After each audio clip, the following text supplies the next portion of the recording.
Well, good morning, good morning, good morning. This is the Minister M.L. Kimball coming to you live today. Let me make sure that we do have a good microphone. I am coming to you live today so that we can cover the HCV case that is obviously in the court today. We have now filed our amended complaint with the actual details of what transpired with State Farm Fire and Casualty Company and our corporation, the HCV Distribution Corporation, which is a minority-owned corporation that was established back in 2019 with a group of myself and a couple other people. We got together, we designed a corporation, and we set up a couple different businesses that were birthed out of that corporation. One of those businesses was the HCV store, the former HCV store that was located at 106-108 South Main Street, Swanton, Ohio. Now, those of you that have been following this situation, you know this situation from the beginning to the end. You know what happened. You know what we have been faced with and what we have had to face throughout this entire time, seeking justice for what transpired in Swanton, Ohio. So I want you guys to please like, share, comment. Don't forget to subscribe to the YouTube channel at Word on the Street Talk TV. Again, and I am your host, the Minister M.L. Kimball, and we are going to go ahead and cover the lawsuit today.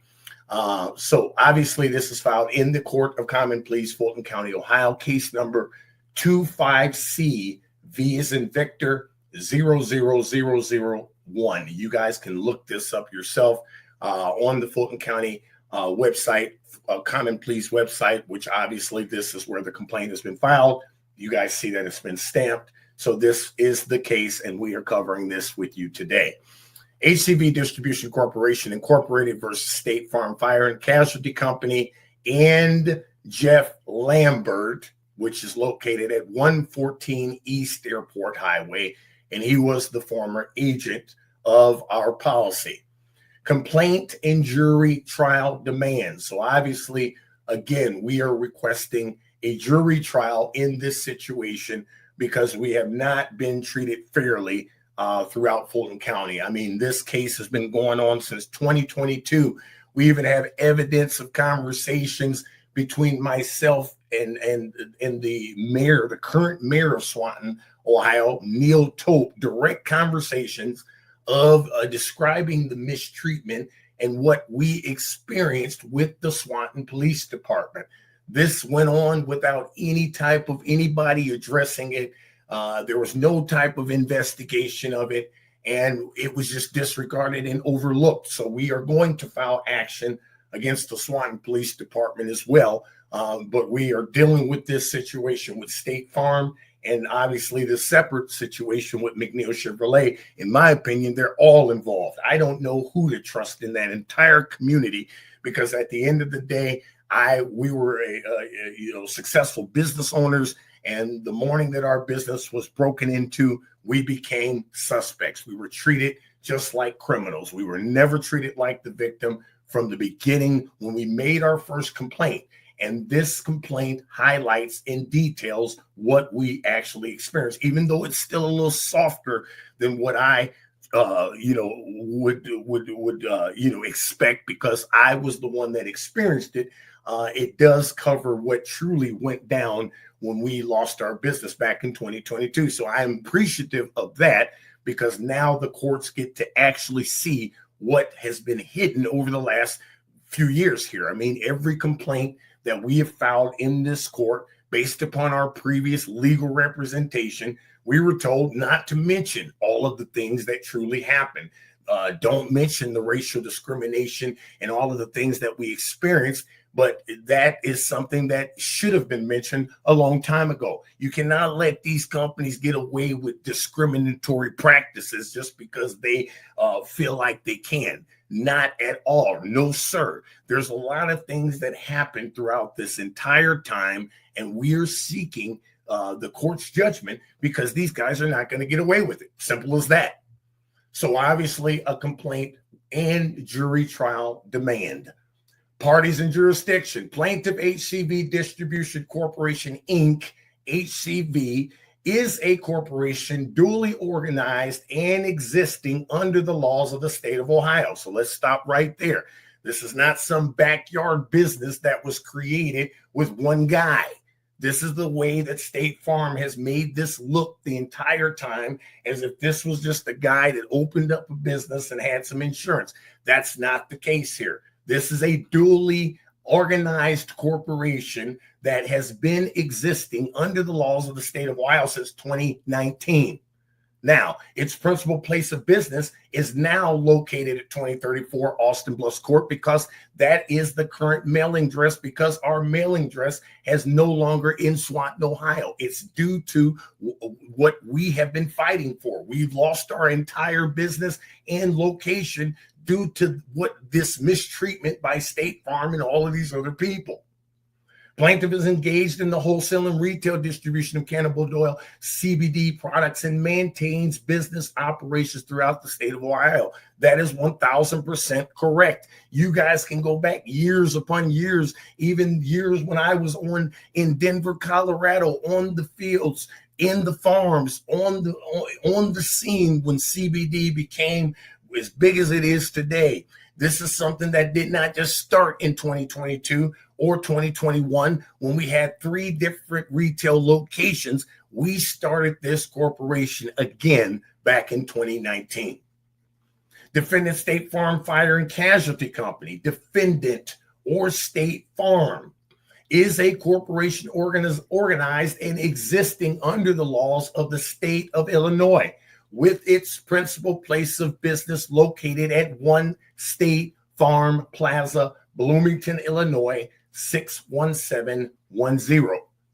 At all times relevant to this matter, defendant was and is authorized to conduct insurance business in the state of Ohio and has issued and administered policies of insurance to individuals and entities located within Fulton County, including plaintiff. Excuse me. Get some water here. Defendant's agent, Jeff Lambert, or defendant Lambert, is also a party and co-defendant in this matter. And he is an agent who operates under the laws of Ohio, and he has a principal place of business where he represents State Farm and seemingly his own business at 114 East Airport Highway, P.O. Box 65, Swanton, Ohio 43558.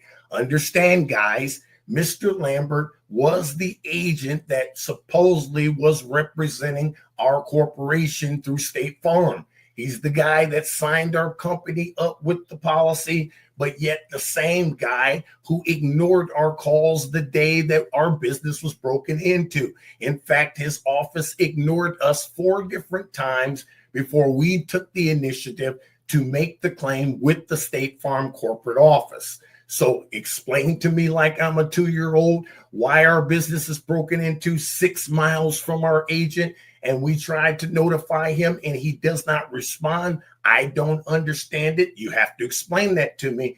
But we had to file our claim with State Farm's corporate office because our agent chose not to respond to us the day our business was broken into. His name is Jeff Lambert, and he's located right there in Swanton. The acts, omissions, and misconduct alleged herein occurred in substantial part within Fulton County, Ohio, and concern an insurance policy insuring real and personal property located within the state of Ohio. Subject matter jurisdiction is proper in this court pursuant to RC 2305, and venue is proper in the Court of Common Pleas of Fulton County, Ohio, pursuant to CIVR 3B13 and 6.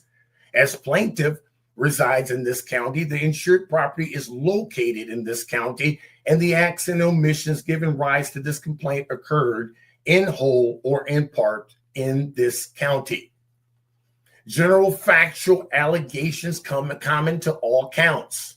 At all times relevant, plaintiff maintained a commercial insurance policy issued by defendant. So let's stop right there. Again, this was never a Marquise Kimball insurance policy. This was an insurance policy that was named and set up through the corporation for HCV Distribution Corporation. That's why it's highlighted as a commercial insurance policy. Issued by defendant, which provided coverage for property damage, theft, and vandalism for plaintiff's business premises located at 106-108 Main Street, Swanton, Ohio. That should be South Main Street. On or about January 17, 2022, plaintiff's business premises were subjected to unlawful entry, vandalism, and theft. That's when we walked in and the word nigger was spray painted all over our walls. Property was removed. The place was a complete disaster. This first incident caused substantial damage to physical property and resulted in the theft of inventory and equipment, along with the defacement of the business by means of racial slurs. The business was subjected to unlawful entry, vandalism, and theft again. So again, guys, this happened twice. Not only were we burglarized the first time, we have time-stamped evidence of the property, the premises, and what was left on the property while we were facing this unlawful, baseless investigation conducted by State Farm. This happened, although it was reported to State Farm, they refused to allow us to file a second claim based upon this case being investigated. So then they come back later and said, oh, you never filed a claim. It's because you guys refused to allow us to file a second claim because we were under investigation that you guys conducted 6 days after the break-in. The business was subject to unlawful entry, vandalism, and theft again. Make sure you guys see that again. Plaintiff, through an authorized agent. Again, this is not Marquise Kimball. The plaintiff is HCV Distribution Corporation, and I am an agent of the corporation. Marquise Kimball and others promptly reported the incident to law enforcement. No, we didn't report anything. Our alarm systems told Swanton Police Department that there was a disturbance going on at our business at 6:32 a.m. Now, they were located 0.2 miles from our business, less than walking distance, if you know what I mean. But somehow they did not respond until after 7:15 a.m. that morning. So we didn't call the Swanton police. I live 20 minutes from the business. We didn't call them and say, hey, there's a disturbance. Our store alarms notified Swanton Police Department, and they chose not to respond until over past 7:15 to our business, even though they were notified at 6:32. That's the facts. In accordance with the terms of the insurance policy, despite the Swanton Police Department being near the scene, 0.2 miles near the scene, its response was delayed by over an hour. All of this information was told to the mayor. I complained to the mayor about it. We've got documented conversations about what they did to me instead of treating me as the victim. When I showed up at the business, they immediately began to interrogate me, taking my fingerprints, separating me and my sister, and trying to get us to admit that, one, we had something to do with this, as if we somehow had previous knowledge that the police were not going to show up until 7:15. Upon arrival, officers interrogated plaintiff's principal officer. Again, it highlights that I am not the insured party. I am the principal officer of HCV Distribution Corporation. I'm pointing this out for a reason, because you guys have to understand the legitimacy of this complaint and what State Farm did. Mr. Kimball and his sister Jacqueline Kimball, in a coercive and accusatory manner, separating them without justification and without prior notice. Following plaintiff's submission of its insurance claim, defendant initiated an investigation. Let's talk about that. They literally started an investigation 6 days after our business was destroyed.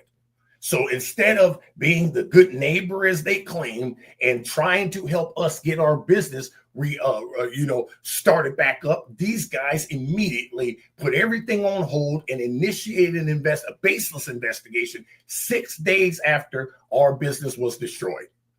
Rather than conducting a thorough and impartial inquiry, defendant delayed the claim process for over 250 days. Actually, that should be over 319 days, issuing repetitive and burdensome requests for documentation, the same documentation, while withholding meaningful updates or progress, all against the Ohio Revised Code. Whenever the insurance company is initiating some type of investigation, they are required, according to the Ohio Revised Code, to update you and give you reasons of why they are continuing this investigation. They have to give you an update every time they are deciding to extend. State Farm never once updated us. In fact, we've got numerous emails asking them for an update of our insurance case. They kept prolonging and prolonging and prolonging. And then when we refused a $15,000 out-of-court settlement that they offered us, then they came back with a denial without any legitimate just reason to do so. During this delay, defendant's agent, Special Agent Lonnie Johnson, among others, made false and defamatory statements concerning Mr. Kimball, including unfounded accusations that he had orchestrated the vandalism of his own business. How could I or anybody orchestrate a vandalism when the police were notified at 6:32 and didn't show up till 7:15? Wouldn't that mean that we would have to have some type of knowledge about when the police were going to show up? It's all a bunch of horse shit. And these guys need to pay for what they did. We're not giving up until they do. Defendant failed to pursue credible leads involving third parties, including individuals affiliated with the neighboring business McNeil Chevrolet. Why is this important? Not only is there a legal complaint in Lucas County with a civil rights complaint against McNeil's between myself and McNeil Chevrolet, but this is my former employer for the last 7 years. If you're conducting an investigation, why didn't you contact anybody at my former employer that I worked as the finance manager for 7 years until I chose to resign? You want to explain that to me like I'm a 2-year-old? You cannot say to me you've conducted a full investigation, but yet you do not contact anybody at my former employer, yet you're focusing your whole investigation on Mr. Kimball. Defendant's claim was denied, and the denial was predicated on purported discrepancies in plaintiff's inventory and speculation regarding Mr. Kimball's personal finances. Again, why is Mr. Kimball's personal finances even a point of subject here when I am not the insured party? The insured party is the corporation, but State Farm focused their determination on my personal finances and used that as personal part of the reason that they came up with a baseless denial. All violations of the Ohio Revised Code, which requires that the insurer conduct a full, thorough investigation. And if you did these things, then you should not have been facing anything on my personal finances without looking at the rest of the officers of the corporation. We've got other corporate officers in the HCV Distribution Corporation. Why was Mr. Kimball's personal finances singled out and no questions asked to any of the other corporate officers? None of which were substantiated. Instead, defendant's conduct reflected an intent to discredit plaintiff and its principal officer, again, Mr. Kimball, based on discriminatory motives. Defendant's misconduct further included the unauthorized disclosure of confidential policy information to third parties. This is important, guys, because this is a blatant violation of the Ohio Revised Code, which prohibits insurance companies from disclosing any information to anybody that is not listed on the policy. I don't care what their title is. I don't give a shit if they're the garbage boy in the back. If they're not listed on the policy, according to the Ohio Revised Code, they are not supposed to have information given to them from the insurance company. So it says that she testified in a recorded deposition that she had knowledge of and involvement in matters concerning plaintiff's policy. Let me go ahead and go a little deeper here. She not only said she had matters knowledge of, she flat out said that she contacted State Farm's corporate office and was told that our claim had been denied. A complete violation of the Ohio Revised Code, because she is not listed on the policy. She is not the landlord. This was a recorded land contract, which makes her nothing less than the lien holder of the property. So in other words, State Farm disclosed to this woman, who was the lien holder of our property, not a landlord, information about our policy that she should not have had, which gave her privy knowledge to lock the doors on us illegally and unlawfully dispose of our property, all while under insurance investigation with State Farm. This was reported to them, and they did nothing about it. Ms. McSorley subsequently changed the locks on the insured premises and participated in unauthorized property auctions. To this day, we have not received any of our property that was on that premises. We had furniture, we had camera systems, we had security, we had personal property. It was personal information with customers' information in there. I'm a tax preparer, so there's previous tax returns for people. All kinds of things that was in our office that was not returned and unauthorizedly disposed of by this lady that was given information she should not have received, unauthorized, by State Farm. Video and photographic evidence, including time-stamped surveillance footage, confirms that a second burglary occurred at the insured premises under defendant's watch and while the claim remained unresolved. As I told you before, local law enforcement, again, State Farm, failed to, SWAT and Police Department, failed again to investigate this incident, and defendant took no steps to protect plaintiff's interest in the property.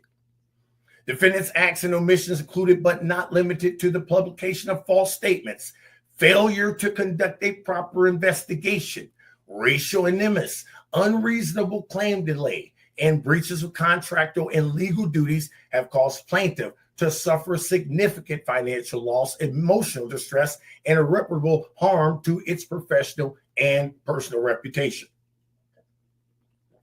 Count 1, breach of contract. Plaintiff incorporates by reference all allegations contained in this document as if it fully set forth herein. Defendant entered into a valid and enforceable insurance contract with plaintiff, which provided coverage for property damage, theft, and vandalism. Plaintiff fulfilled all conditions present to recovery under the insurance policy, including timely reporting the incident and cooperating with the defendant's investigation. That's important because not only did we cooperate, we gave them so much information that they lost record of the information we gave them. State Farm literally lost record of some of the documents that we provided to them, telling us that they could not keep up with our information. They hired a third-party accountant that said he couldn't understand our accounting system, but yet they used his determination as to why they denied their claim. 1,000% violations of the Ohio Revised Code, and I still don't understand how these guys have not been fined yet for what they did. Defendant breached the insurance contract by failing to conduct a thorough and impartial investigation. If they did, they should have contacted McNeil's. They should have contacted the people that we gave them as potential suspects, as in Mike Wells, our former landlord, that we had several racial discrimination complaints of his harassment that we turned into the Swanton Police Department and nothing was done about it. He harassed our business every single day. He could have been potentially responsible. McNeil's told us that he could have been responsible. We gave that information to State Farm and they never, ever once investigated him. And ultimately denying the claim without substantiated reasons in August of 2022. At that point, all of plaintiff's property had been stolen at that point as the landlord. She was not the landlord, so I don't know why that says landlord. There's something the attorneys revised, so we need to make sure that's corrected. Not the landlord, but the lien holder of the property, Deborah McSurley, not McFurley, removed all items from the property because she had unlawful privy to confidential information provided by defendant and its agent, Jeff Lambert. As a direct and proximate result of defendant's breach, plaintiff has suffered damages, including but not limited to financial loss, emotional distress, and damage to its reputation. Count 2, fraud. Plaintiff incorporates by reference all allegations contained in this document as if fully set forth herein. Defendant, through its agents, made false and defamatory statements concerning Mr. Kimball, including unfounded accusations that he had orchestrated the vandalism of his own business and that he was associated with criminal activity based on his appearance. State Farm published that I showed up wearing a blue suit with a loud tie, with excessive jewelry, and was very braggadocious. Now, you want to tell me what does that mean when you're determining an insurance claim? And what in the hell, God's green earth, did my appearance have to do with the corporate insurance claim that we filed? Not to mention, I'm a professional minister. I'm a notary. I know how to show up at court respectful. This is something that they published on purpose while they were determining our insurance claim. 1,000% racially discrimination. 1,000%. If you look at the Ohio Revised Code, you shouldn't even be documenting what my appearance looks like unless this was a case that involved an accident. Why are you talking about my clothes and my loud tie and your opinion and you're documenting this information? This was done by State Farm's first attorney, Mike Manahan, and put in the documentation as the reasons why they denied our corporate insurance claim. Defendant's statements were made with the knowledge of their falsity or with reckless disregard for the truth, intending to discredit plaintiff and its principal officer. Plaintiff relied on defendant's representations to its detriment, resulting in significant financial loss and reputational harm. Count 3, racial discrimination. Plaintiff incorporates by reference all allegations contained in this document as if fully set forth herein. Defendant's conduct, including the publication of false statements and the denial of plaintiff's claim, was motivated by racial animus against plaintiff and its principal officer, Mr. Kimball, and others associated with plaintiff and Mr. Kimball. Plaintiff entered into a contract to purchase the property, wherein its business was maintained by land contract with Ms. McSurley, and defendant intentionally shared confidential information so that Ms. McSurley would terminate plaintiff's opportunity to purchase and hold the real property for its brick and mortar business location. Defendant intentionally acted to deny plaintiff due to Mr. Kimball and his appearance. We just talked about that. The business's due compensation under the policy. Defendant's discriminatory actions have caused plaintiff to suffer significant financial loss, emotional distress, and irreparable harm to its professional and personal reputation. Count 4, violations of the Ohio consumer protection laws. Plaintiff incorporates by reference all allegations contained in this document as if it fully set forth herein. Defendant engaged in unfair or deceptive acts or practices in connection with a consumer transaction in violation of Ohio Revised Code Section 1345. Plaintiff was a consumer, and the insurance policy and other representations made by defendant constitute a consumer transaction subject to the Ohio Consumer Protection Laws. Defendant, through its agent and defendant Jeff Lambert, represented that it would provide plaintiff with quality insurance and that it would be like a good neighbor and thoroughly investigate and treat plaintiff fairly and as consumers of quality insurance so that plaintiff would be induced to enter into contract with the defendant. Defendant's actions, including misrepresentations regarding the insurance policy and the authenticity, fairness, and quality of the faulty and discriminatory investigation, which led to the improper denial of plaintiff's claim, constitute deceptive practices under Ohio law. Defendant's conduct was unconscionable, and it knowingly took advantage of plaintiff's inability to protect his interests and made misleading statements on which plaintiff relied to its detriment after it made itself out to be a company who is like a good neighbor, implying that it would show defendant and its agent due respect and impartial treatment as consumers who pay premiums on time with a good faith intent. As a result of defendant's violations of the Ohio Consumer Sales Practice Act, plaintiff is entitled to damages included, but not limited to financial loss, emotional distress, and attorney's fees and punitive damages. Count 5, negligence. Plaintiff incorporates by reference all allegations contained in this document as if fully set forth herein.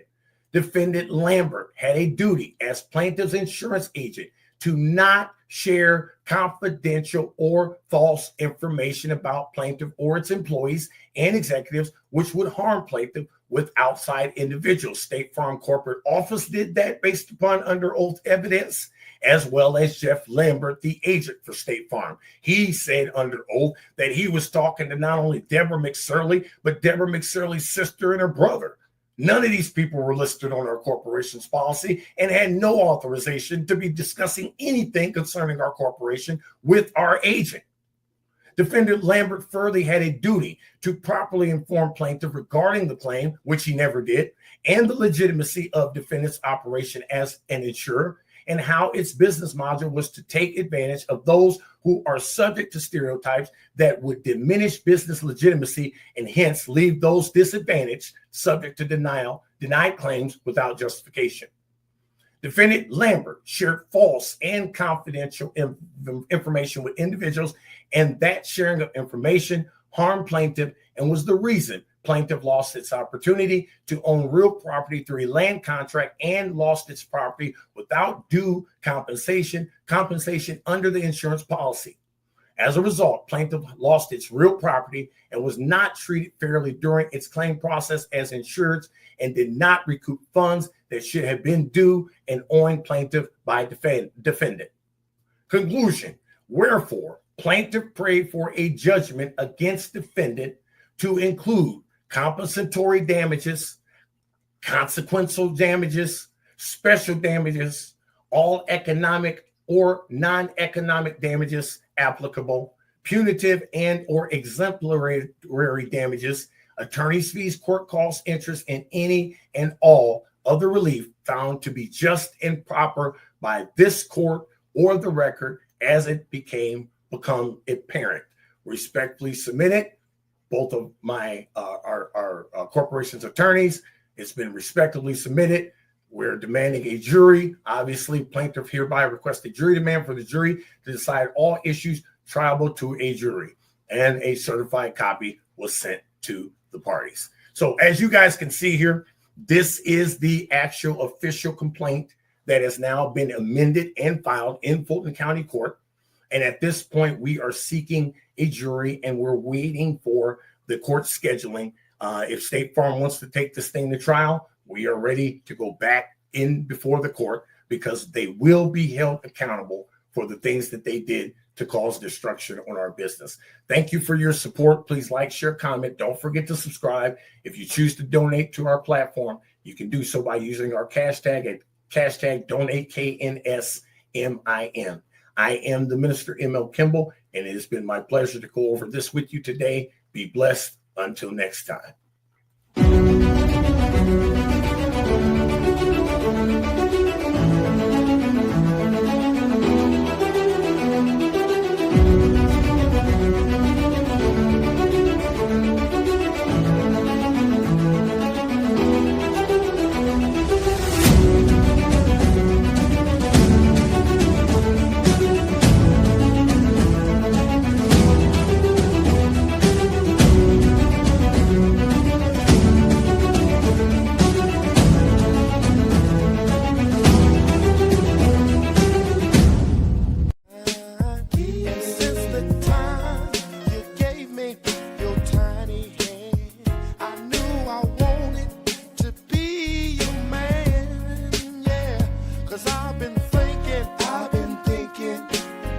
thinking of you. I've been thinking of you. It's all about you, baby. I've been thinking of you. I've been thinking of you. You must know that you are on my mind, not for this minute, but all the time, This song I write is just for you. I'm wondering if you know this love is true.